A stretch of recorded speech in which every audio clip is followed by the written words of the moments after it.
Well, we were tiny today. That's okay. And yes, I guess we didn't announce anything. So Larry's what we saw. Um, but my plan was to share a little bit this week and next week about this conference that I went to in Albuquerque in October, 24th to 26th. Never been to Albuquerque before. And this is the revision conference hosted by the Center for Action and Contemplation, which is Richard Rohr's group. So have between Richard Rohr, Brian McLaren, Greg Boyle, who else? Have we at least know who these names are, or these? Yeah. They're star Yeah? pictures. Ish? Not really. All right, good.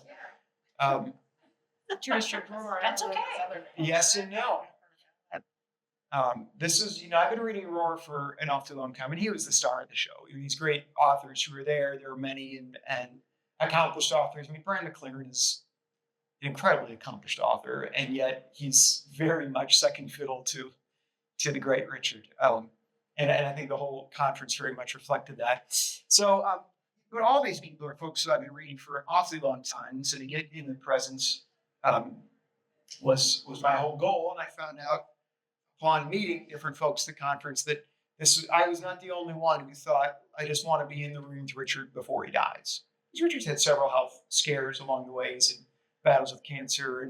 And this last book that he published earlier this year, that I did the sermon series on over the summer, The Tears of Things, Prophetic Wisdom and Age of Outrage. This is, according to him, his last book. And seeing how frail he is, I'm guessing that's probably right. It probably is his last book. But he's probably written 30 books at this point, which I always say I've read them all. It's not quite true, but I've read the vast majority of his books. And I've been greatly moved by him. So just a couple of kind of things. I showed up, and the conference I was hoping would actually be at his Center for Action and Contemplation. You realize, well, that's a very tiny facility. This is not a big place, and there were going to be 2,000 participants for the conference. So we were at the convention center, which was a great place to hold it. But I've heard so much about this place. Richard had been a priest in Cincinnati. I think it was the first congregation that he had, called the New Jerusalem Community, in the 70s and 80s. And he was part of this group of charismatic Catholics. Those of you who went through this period of church history, charismatic gifts were sweeping the nation and have now swept the world.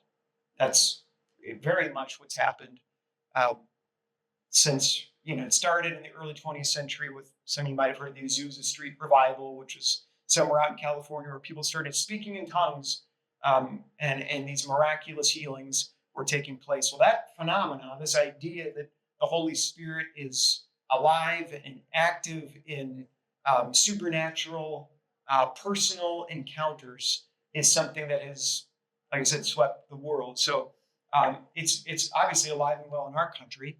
But if you go, to the places where Christianity has grown the most in the past 100 years, so Africa and South America and parts of Asia, you can, all of our different denominations are present. Roman Catholic, Presbyterian, Episcopal, they're all out there. But then if you ask, you're like, well, what about the Charismatics or the Pentecostals? Or two words that technically mean something different, but for our purposes, they'll mean to say, are they out there? And the answer is, yeah, they're all charismatic. Everybody's charismatic in that part of the world. Like, it's not this thing where a few people in this, big church, every denomination you can imagine is having some form of ecstatic spiritual encounters through speaking in tongues, through miracles, through whatever. When we saw the folks in Costa Rica going down the aisle on their knees, does that connect? That's a good question. With charismatic faith at all? That's a good question. Or would it be for some but not for others? I think that Catholicism has always had a really strong history of piety. And by that I mean, like, that you are expected to do things, not just sit in the pew and believe things. And that doing is, can be Martin Luther beating himself with a whip for his sins. It can be walking on your knees. So like there is an easier, that's the beauty and the weakness of Roman Catholicism is that it's so vast that it can suck anything up. It doesn't matter what it is. It can just say, oh yeah, we have room for that here. And so um, when the charismatic movement swept the world in the past 100 years, Roman Catholicism, of course, like, oh, we've been doing that the whole time anyway. And so I'm sure that is in some cases, but it also is probably already there in its own way. So I only bring it up. Richard was part of one of these communities in Cincinnati, and like many people who have been through that form of Christianity. So if Rock City Church here in Columbus. If you've ever seen videos of folks there or attended, I've not been, but I can tell I know what it is, right? It's folks in the dark with their rock band. They got their hands in the air and they're praising God. They're having an ecstatic spiritual encounter that makes Presbyterians uncomfortable. Like, give me my hymns, and let's not get too excited about anything. And that's just not the way that many people are wanting to encounter the divine. They want to have something more immediate, something more passionate. So what's happened with Richard, and I think for many of us, it's happened in my life as well, is that some of those same impulses that were met through more charismatic forms of worship are now met through contemplative practices, things like centering prayer, sitting in silence, Lectio Divina, some of these different practices that are used that are much more focused on the quiet and on meditation are checking some of those same boxes, but without some of the maybe baggage that the charismatic forms of worship have had for people like us. So that's how the Center for Action and Contemplation was formed. He left Cincinnati and formed this ministry down in Albuquerque. And, these two words are central to everything that he's been doing, and it's central to the conference as well. That there are forms of Christianity that really focus on doing. Let's get out there and feed the poor. Let's get out there and do good for God in whatever ways that we can. You think of Methodists. The word method is built in. Methodists are doers. We're going to go out and do things. And then you have the contemplative strain of Christianity, which is the monks and the nuns, and you move away from the world and you sit in silence and prayer and quiet. And what Richard's trying to do is to teach a form of Christianity that combines both of these, right? Our doing and our praying, our act and our being. So I had to go see his actual center, and nobody was there because everybody's getting ready for the conference which started the next day. But showed up, and of course there's this lovely prayer labyrinth that I was welcome to walk through, which I did, and we got our mural of Francis and Clare of Assisi, and the sign Center for Action and Contemplation. So just going, it felt like this is part of my pilgrimage, right? To go see those places, even if no one was there. This tree here they call it the Trinity tree, and a lot of the writings on his website, there's just been a lot of reflection. So if you follow Richard's work, you might have heard about the Trinity tree. I had many, many times, like, oh, I need to go see this tree that I've read about. This gigantic tree, and you may notice it's actually being held together by straps because it is a Trinity tree, 1, 2, and there was a big third branch that's now ripped off. So I guess it's now a Binity tree. There's only 2 out of 3. And so without having spoken to anyone, there's a strap there, there's a strap there. They're trying to keep this ancient, beautiful tree held together on the grounds. But you got your grapevines and roads. It's just a beautiful space. So went and spent some time in my quiet, not talking to anybody, but just spending time in these places that I've read about but had not been. Next day, then the conference actually began, and the theme of the conference was what do we do with Christianity? And I love this, is in the little booklet that every participant had was this welcome that sounded awfully familiar to us here at Covenant. You belong. Welcome. We are grateful you are here. We wish you to know that you belong. People on all parts of the continuum of gender identity and expression, especially those who are lesbian, gay, bisexual, heterosexual, transgender, queer folks, the sexually active and the celibate, and everyone for whom those labels don't apply, you belong. Sounds different, but not that different from our welcome statement right up here. People of African descent, of Asian descent, of Arab descent, of indigenous descent, European descent, people who identify as Hispanic and Latinx, and people of mixed and multiple descendants, and of all the language spoken here, you belong. So I won't go through all of them, but right off the bat, I'm like, oh, I know this place, right? And indicates, I never came up with the phrase "you belong." That was a King Wynkoop thing, right? We wrote the welcome statement, the lengthy one, on the banner right behind this wall here, and she and Sherry together. So it's just too much. We need to find this long statement similar to this and reduce it to something simpler. So they came up with the logo and the two words "you belong," which initially I thought were actually in our welcome statement. They're not. Like they're not even in there. So the two of them just kind of came up with that on their own, which is lovely.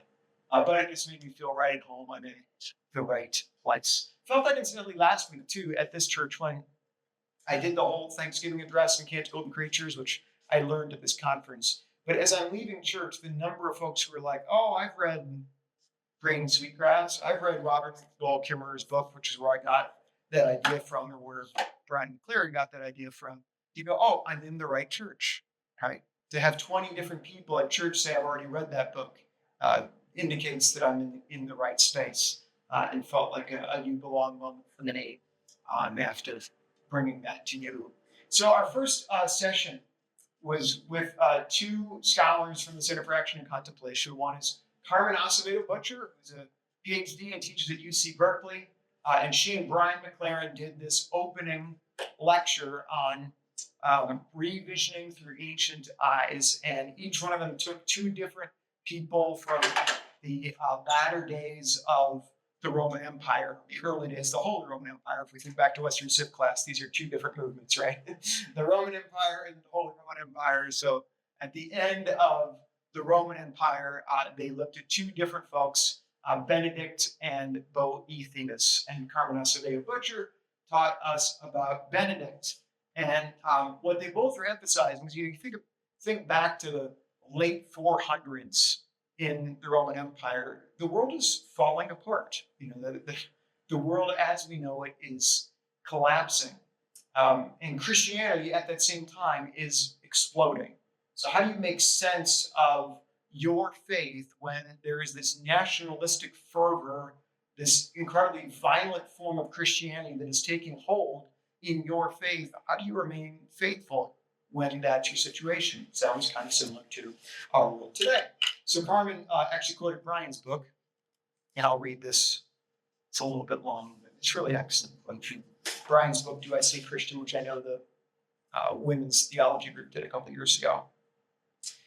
So Brian writes, Jesus was an oppressed Palestinian brown Jew living in a Middle Eastern nation that was occupied by a European empire centered in Rome.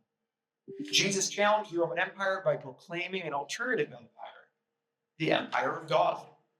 The similarity of the terms highlighted the radical contrast between the two empires. Rome's empire was violent. God's empire was nonviolent. Rome's empire was characterized by domination. God's empire was characterized by service and liberation. Rome's empire was preoccupied with money. God's empire was fueled by the power of love. God's empire was preoccupied with generosity and was deeply suspicious of money. Rome's empire was fueled by the love of power. God's empire was fueled by the power of love. Rome's empire created a domination pyramid that put a powerful and violent man on the top with chains of command and submission that put everyone else in their place beneath the supreme leader. God's empire created a network of solidarity and mutuality that turned conventional pyramids upside down and gave the last, the least, and the lost the honored place at the table. So this is this, I think historically accurate description of the difference between Christianity and the Roman Empire. And these two competing ways of looking at the world are overlapping with one another. But of course, what happens in 386 or whatever, when Constantine has his conversion, is that suddenly this alternative empire that Jesus has founded, that is based on all these counter-Roman values, becomes co-opted by the most powerful military force in the world, which is the Roman Empire. So what Carmen taught us about then is the story of Benedict. If you know Benedict of Nursia, he's kind of the founder of modern Western, um, of Western monasticism as we know it. So in the very, very early days of Christianity, there were these folks called the Desert Mothers and Fathers. It's in, we're in the 150s, so very, very early, maybe 200s.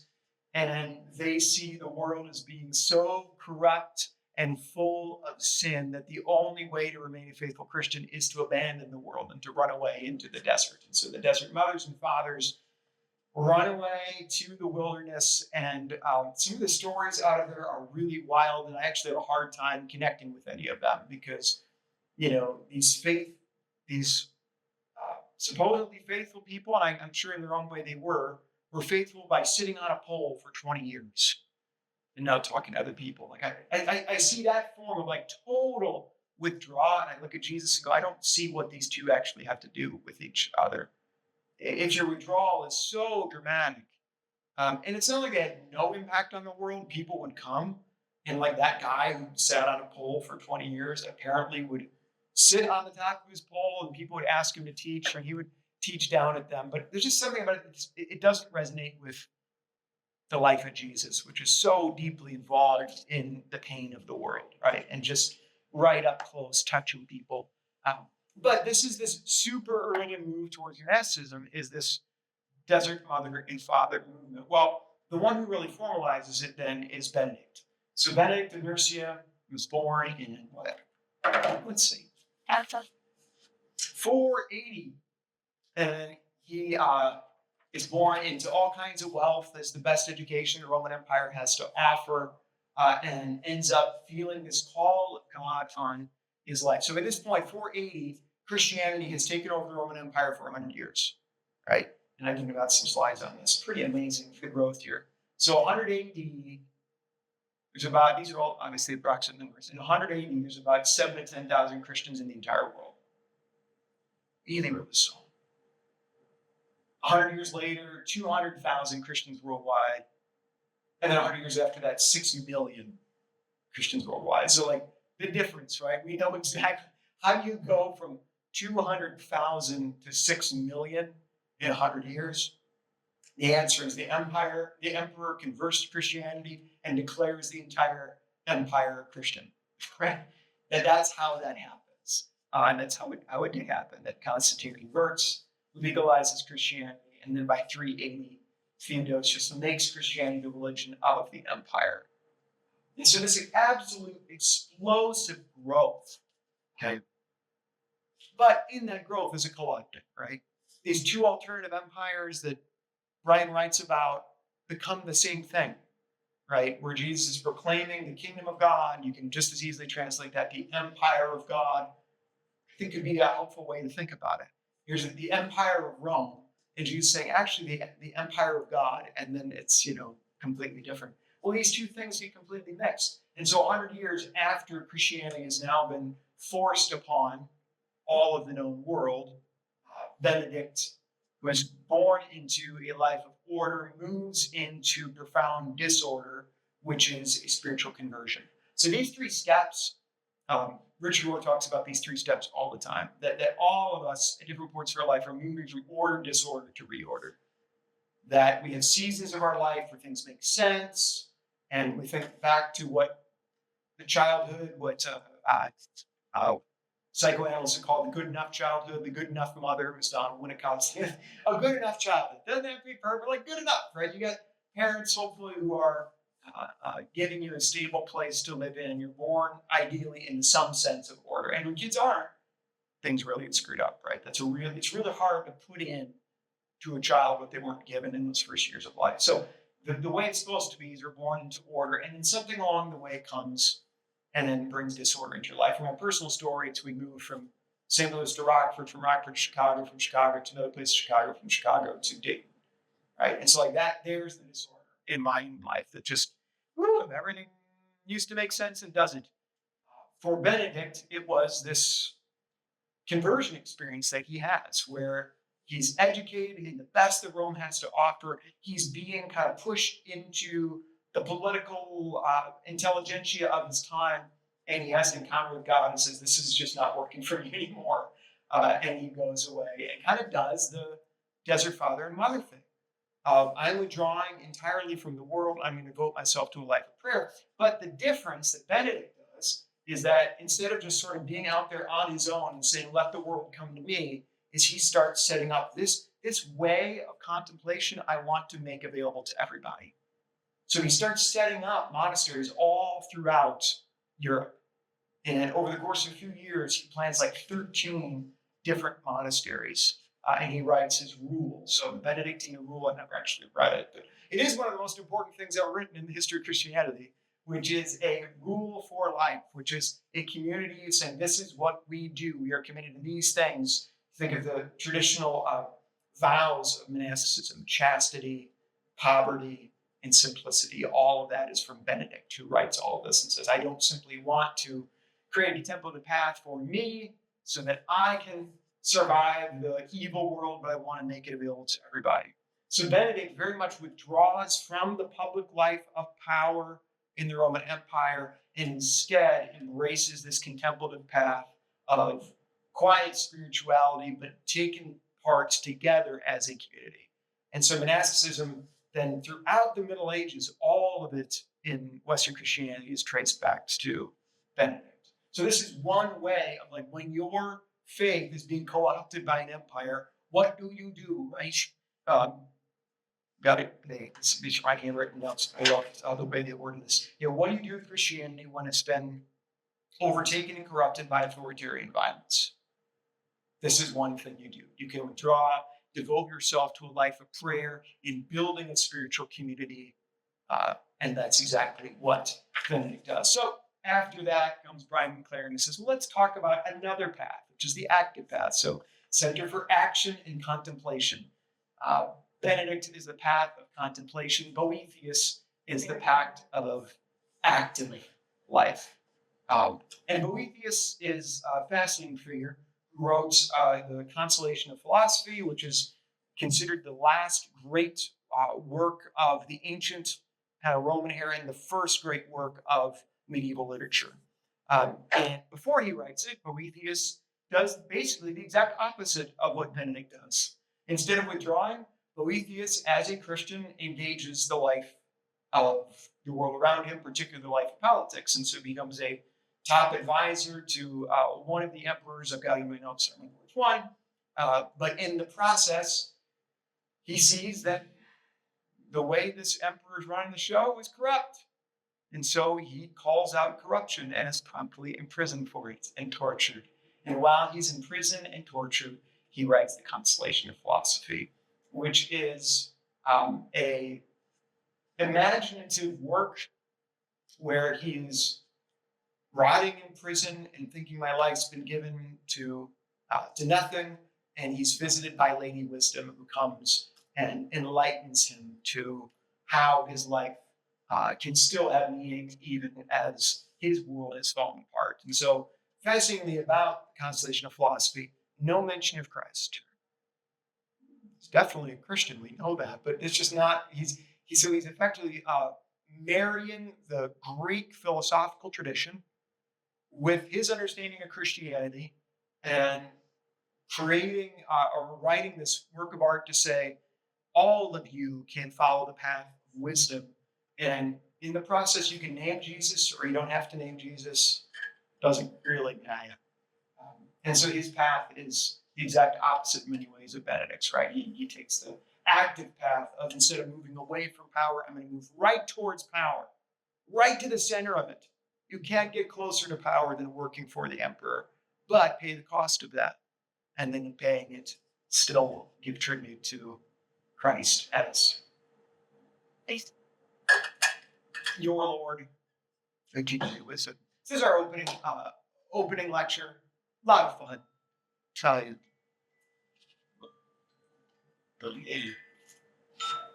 Sorry. That's what Well, the call's from France, but I won't take it. I'm not. Now I'm getting hot. 637. Johnny, did you wear a little scarlet and gray on purpose? Stud. No, I did not. I picked it out before the game. That makes one of us. I've never worn this outfit to church. Was the rest of your tie is Might have been on purpose. So yeah, Benedict and Boethius, these two paths of faithfulness through a very ugly time. Stated. One path leads away from power, and the other leads to the heart of power. And both of these are faithful ways to be Christians. So the workshop, I had a couple workshops. I'm not going to go through everything, but this one that I went to with Brian, and forgetting this lovely lady's name, but she is an environmental activist and like a lobbyist for environmental causes. They did this workshop together, and how can contemplation help us forge a new human-earth relationship? And they were the ones who did what I shared last week in my message, the Thanksgiving address combined with Francis of Assisi's Can't Hold Creatures. You might want this, maybe you don't. I've heard them off. What's cool about it is they presented it, as far as we know, no one's ever done this before. So like we don't know of anybody who's combined these two very different pieces of literature that express a very similar spirituality. If any of you have dogs or cats in your home, guessing you've talked to your dogs or your cats throughout your life. Oh, yeah. Yeah, it's normal, right? So I think so. It's probably not normal if they start to answer back in English. But it's not weird. It's a perfectly culturally acceptable way to relate to a non-human creature. Of a dog or a cat, you talk to it. Why not the trees? Why not the water? Why not the sunshine? All of a sudden, that seems strange to us, right? People were named tree huggers, right, back in the 60s for this. And so here are these two very, very old addresses to creation. Thanksgiving address, this one comes out of the Onondaga language, but as I understand it, is a very cross-tribal practice that took place throughout all kinds of North American tribes, that any time people came to gather, these are the words that were spoken before all else. And that was even the other name for the Thanksgiving address, or the words that are spoken before all else. And it's this long, by the way, this is only a small fraction of the whole Thanksgiving address. It just goes on and on. And I love the way that some of them end with, can we not all agree that water is, great for life? And I have at least one of those in here. Like the end of page 2. Can we agree that water is important to our lives and bring our minds together as one to send greetings and thanks to the water? And then everybody would say, now our minds are one. And then you have Francis of Assisi, who 800 years ago this year wrote his Can't Hold the Creatures. And fascinatingly, they use a lot of the same exact metaphors for different parts of creation. Brother, son. Thanksgiving address calls grandmother moon. Francis calls her sister moon. Both of them refer to Mother Earth. So this idea that outside of human relationships are familial connections to the created earth. When Brian and Debbie, I think, are here somewhere, what I think they both were teaching us is that the Western scientific tradition has, Michelle, thank you, Michelle. Thank you for those notes. Michelle Dunn, Brian McClaren. What Western scientific tradition has done has separated matter and spirit. Right? Matter is one thing, spirit is something else. And so for many, many Christians, to think of something as spiritual is to think of something non-material. You think of the spirituality of a chair, the spirituality of a tree. That's material world. And that's the world of science. That's the world of objective reasoning. Spirit is something else. Spirit is relegated to religion. It's relegated to spiritualities. But we let the material world be run by the materialists. And we let the spiritual world be run by spiritualists. And the result of that has been the materialists have utterly destroyed and done great carnage to the world. And there seems to be no end in sight, even though the warning lights are going off all around us. Stop. This is not working. and the powers of our economy, combined with the powers of our worldview, are leading us on a path towards ecological disaster. And now, of course, all the best scientists are saying that, right? So the materialists are the ones saying this is really bad, but it's been so entrenched and set in motion. It's very hard to imagine how it is we can stop it. So what Brian and Michelle were suggesting through this canticle and through the rest of their workshop is, as people of faith, we need to rethink this relationship between matter and spirit, to not see them as opposed to one another as separate realms, but to actually interact with the physical world as though it's part of our family, as though it's part of our own life. That when we do damage to the physical world, the material world, we are doing damage to ourselves because we are part of the physical material world. We quite literally emerge from it. And so they taught that to have peace with each other, we must first find peace with creation and find our place within it. We've been trained not by indigenous wisdom, but by colonizers who divide the material from the spiritual. Then we need our contemplative practices to unite in us what has been separated. So we use our smartphones to connect us to the larger fantasy world, the non-real world. That's what our smartphones are always doing.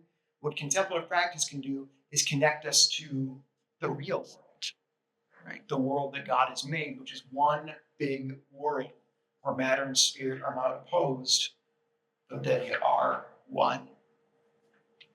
And so that was what they taught on. By the end, it gives a whole bunch of, whenever you talk about ecological crises, particularly as it relates to climate change and ecological collapse, what people often do is, what can I as an individual do? What am I supposed to do? And the answer is to stop thinking as an individual. We all want, what's the one thing I can do? Well, you on your own can't really make that much of a difference. So we need to stop thinking as individuals. That's part of the problem. We think as collectives. And that means joining things, right? That means being a part of movements. That means being a part of whatever it might be, the Sierra Club or other groups that are actually addressing these climate issues, ecological issues in meaningful ways. So that was really drove us to at the end, right? So contemplation, action, both of them together is the only way we're going to be able to solve this mess that we had made for ourselves. One thing Brian did Brian's really good at, he gives me little memorable things to say to people that I find incredibly helpful. So, I don't know if any of you, I did this weekend. Oh, hi. It's my son. Answer this. Hey, buddy.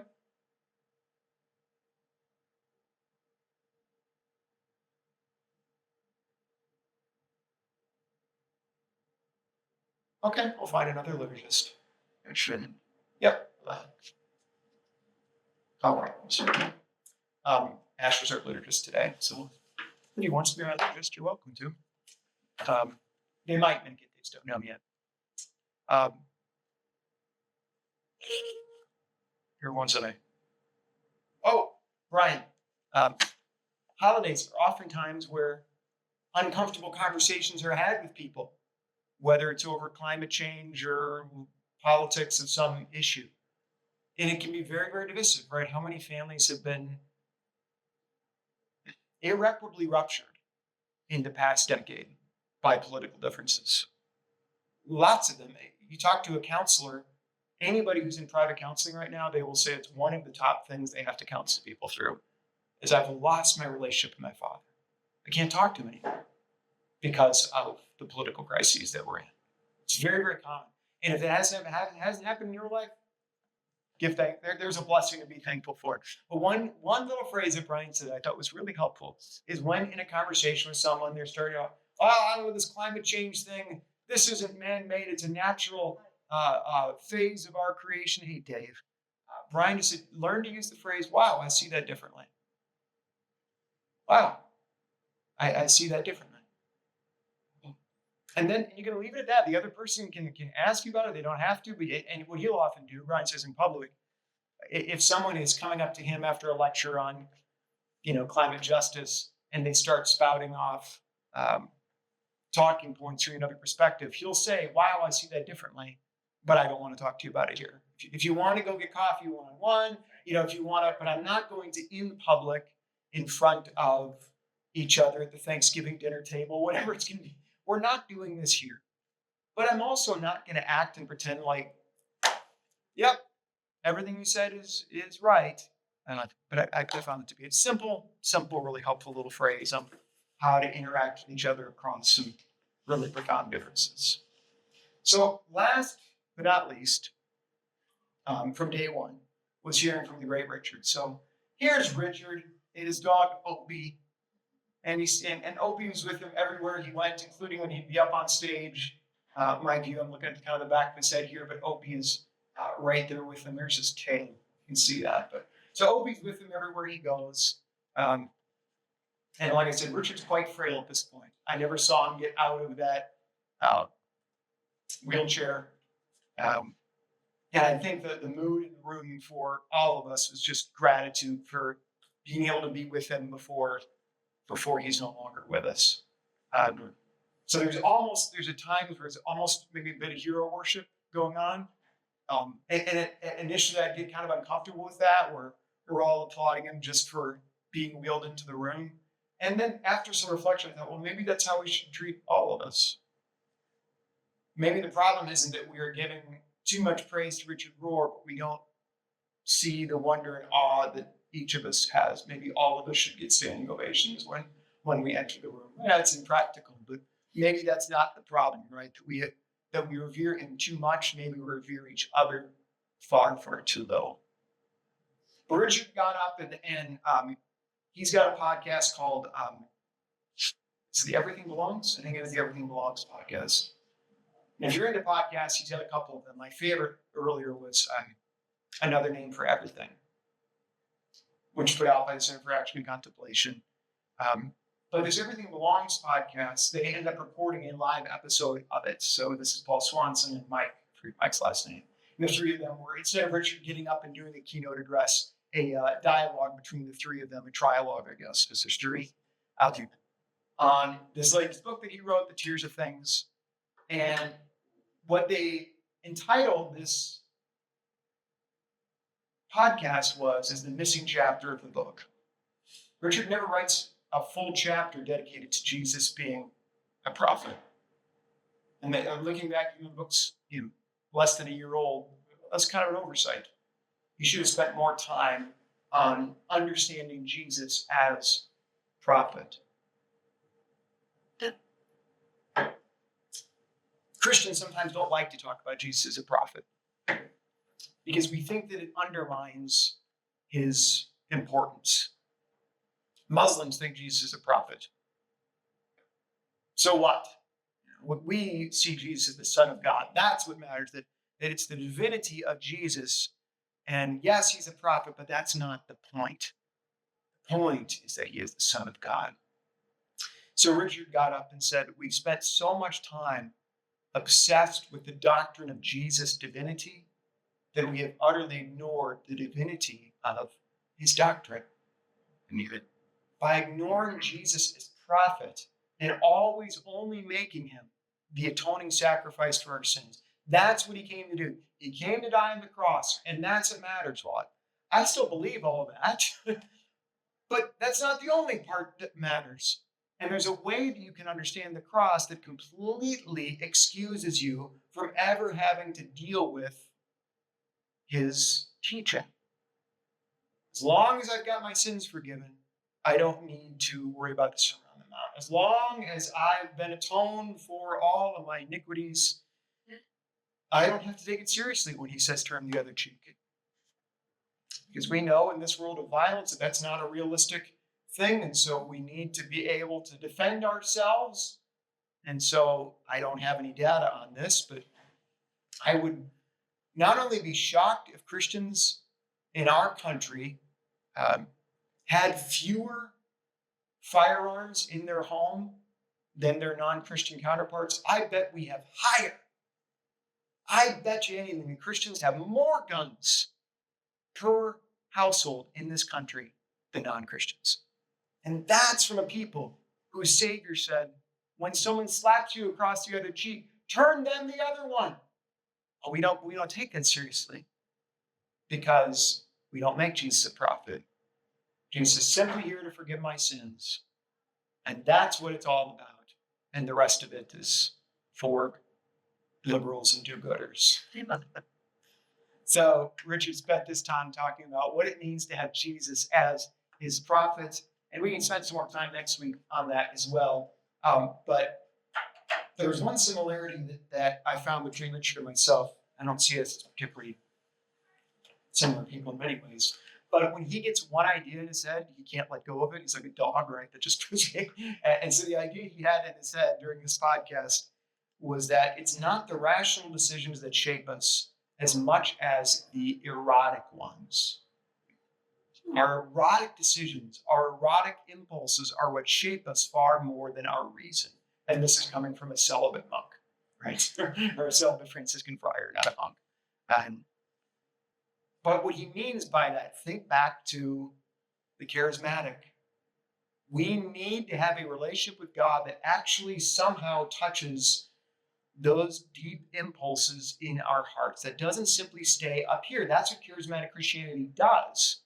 It gives people this personal encounter. Now, Richard, like me and like many others, has kind of left some of the more popular ways of relating to God through charismatic experience. But that doesn't mean we've let go of wanting our relationship with Jesus to involve more than just our head, more than just our hearts even, but like our deep impulses, our eroses.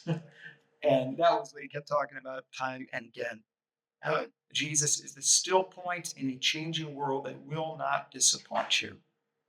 He is a personal foci which keeps the spiritual life a romance.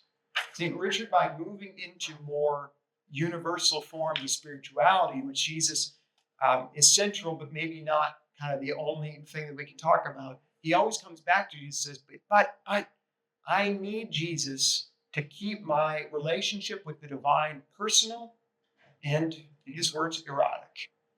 It can't just be the force for him.